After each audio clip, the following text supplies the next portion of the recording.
ಅದರ ಬಗ್ಗೆ ನಮ್ಮ ಕಾನೂನು ತಜ್ಞರೊಂದಿಗೆ ಚರ್ಚೆಯನ್ನು ಮಾಡಿ ಮುಂದಿನ ಕ್ರಮಗಳನ್ನು ಕೈಗೊಳ್ಳುತ್ತೇವೆ.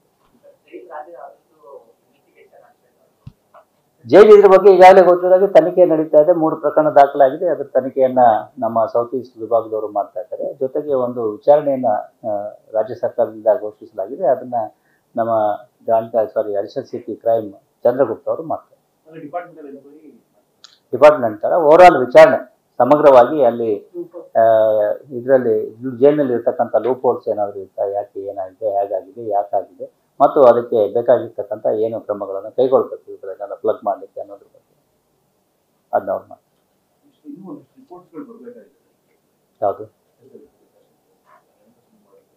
CFS ಕೆಲವು ವರದಿಗಳು ಇನ್ನೂ ಬರಬೇಕು, ನಾನು ಕೇಳಿಲ್ಲ. CFS ಕೆಲವು ವರದಿಗಳು ಬರೋದಿದೆ. ಬಟ್ ಅದೇನು ಪ್ರಮುಖವಾಗಿ ಏನು ಬೇಕಾಗಿತ್ತು ನಮಗೆ ಎಲ್ಲ ಸಾಕ್ಷಿ ಆಧಾರಗಳು ಈಗಾಗಲೇ ದೊರೆತಿರೋದ್ರಿಂದ ನಮಗೆ ಗೊತ್ತಿರೋ ಹಾಗೆ ನಾವು ಪ್ರಕರಣದ ಅಂತಿಮ ವರದಿಯನ್ನು ಈಗಾಗಲೇ ನ್ಯಾಯಾಲಯಕ್ಕೆ ಸಲ್ಲಿಸಿದ್ದೇವೆ. ನ್ಯೂಸ್ ಫಸ್ಟ್ ನಿರ್ಭೀತಿಯಿಂದ ನಿಮ್ಮ ಪರವಾಗಿ.